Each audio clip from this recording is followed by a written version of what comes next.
SA Statbooks, Logix cow value. Selection for long-term profitability in beef cattle. The question can be asked, what is a good cow? A good cow will calf every year. She will wean a calf every year, but she will also wean a good calf every year. That means that selection for good cows means selection for more than one trait at the same time.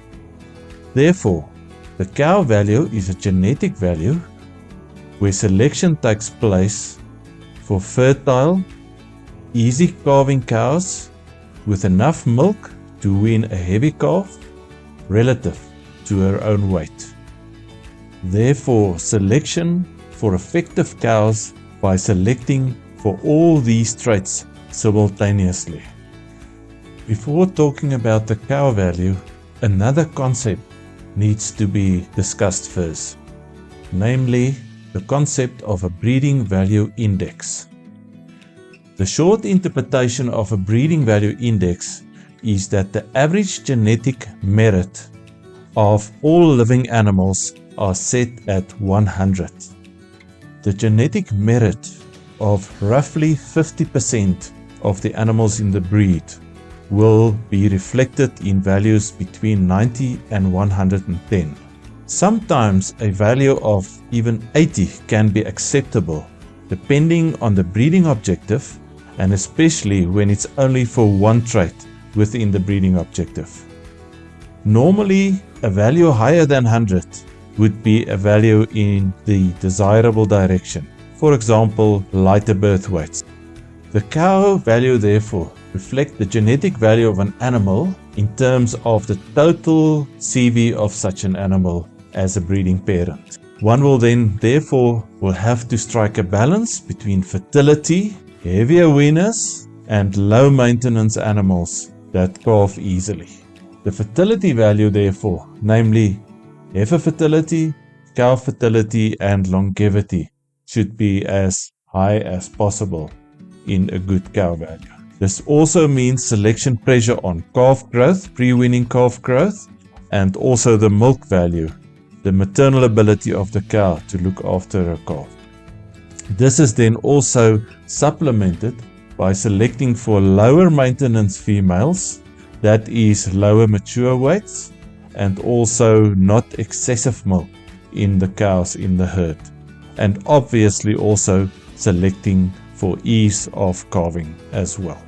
Generally, therefore, the average of animals in a breed will have a cow value between 90 and 110, where the more desirable animals, the sought after animals with cow values over 110, and the less sought after or less desirable animals having values of lower than 90. As can be seen on this depiction, low values or lower than 90 values will favor animals breeding heavier calves at birth, lighter weaners, females with less milk and a higher maintenance, and lower fertility. The opposite is therefore also true. When selecting for higher cow values, animals will be favored that will breed progeny that is lighter in birth weight, heavier at weaning, females with adequate milk supply for their calves, with a lower maintenance and high fertility.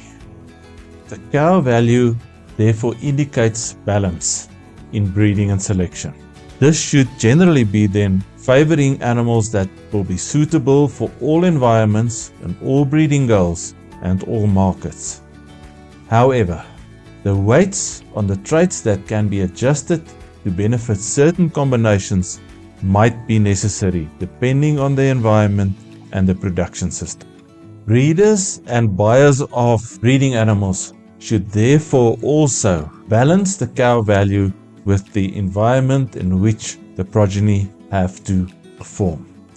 If this performance is in a good environment, that means high input, high output systems. Typically, this example can be followed. In this example, we have a breeding animal with a cow value of 110.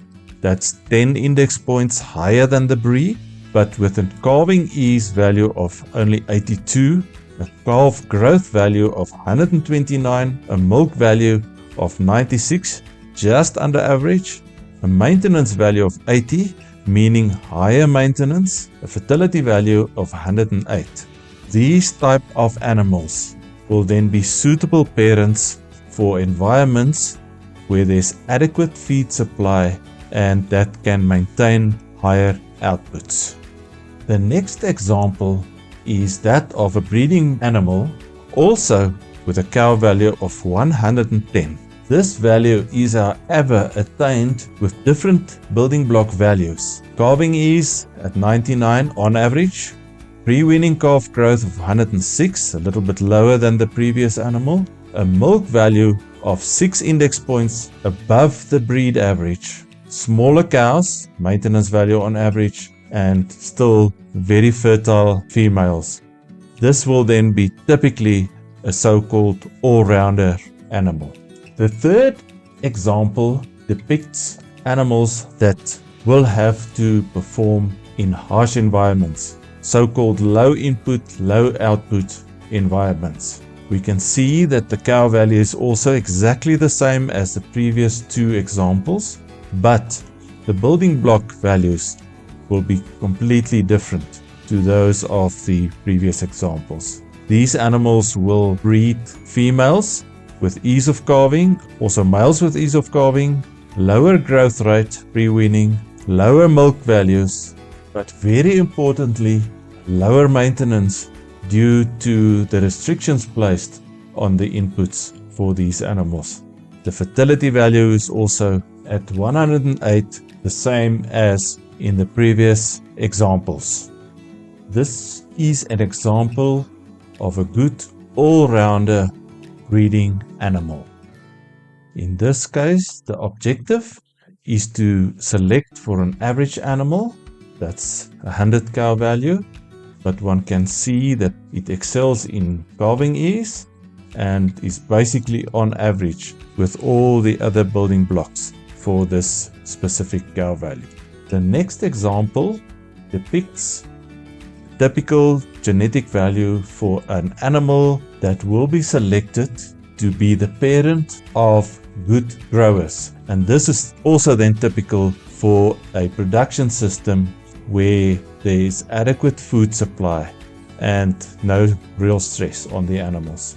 So the objective then will be for heavy weaners. And one can see that in the pre-weaning calf growth rate, 113, the milk value, and also still more than adequate fertility value for the females for these breeding animals. The third example depicts the selection of a breeding animal that has to raise progeny in a harsh environment, or breed females that have to raise progeny in a harsh environment. So this is a poor environment. That means a good maintenance value, smaller cows, still very fertile cows, maybe a little bit lower on milk and pre-weaning growth rate, but still easy calving. So this animal then will be balanced in terms of a harsh environment. Then of course, one can look at an example of an unbalanced animal, genetically unbalanced animal. This is an animal, let's say a bull at a sale with a cow value of only 78, much less than the average of the breed. On average calving ease value, on average calf growth rate, extremely low milk value, big cows, progeny that he will breed, and a low fertility value. So this is a typical example of an unbalanced animal based on not just only the cow value, but also the building blocks of the cow value. How to interpret the difference in cow value between two bulls. This depicts the value difference of two bulls. The one bull having a cow value of 120, the more sought after bull, and another bull with a cow value of only 80. Based on this, one can see that in two different environments, the bull with the higher cow values progeny will outperform the progeny of the bull with the lower cow value. This is basically a rand per hectare value in terms of profit or loss. So based on these values and based on the values for a specific breed, it will mean on average the difference in profitability between the progeny, the female progeny of the two bulls, will be in the region of 53 rands per hectare currently with current prices. So that can sometimes be described as a theoretical example. But let's look at real data.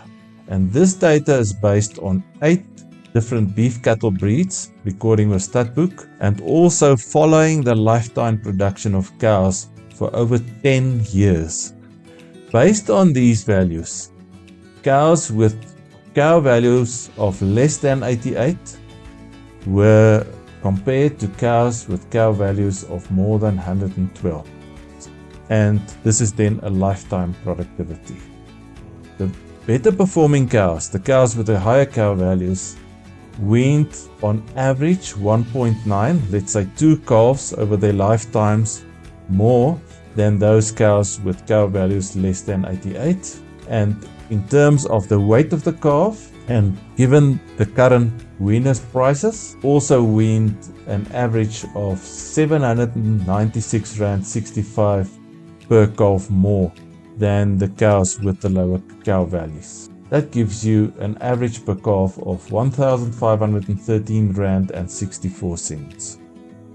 The interesting part is that the cows with a cow value of 112 and higher on average weighed 35 kilograms less than the cows with the low cow values. That means 15% lower metabolic weight and therefore also lower maintenance. The cow value therefore is a genetic value based on the profitability of the progeny of the animals that are up for selection. And based on this, the cow value can be used as the first means of making a decision for a breeding animal in terms of the profitability of female progeny. It's however very important to also look at the building blocks of the cow value: cow fertility, ease of calving, cow maintenance, pre-weaning growth rate, and maternal ability or milk. The cow value is therefore the most important selection tool based on the genetic merit and the economic importance of breeding animals to be selected.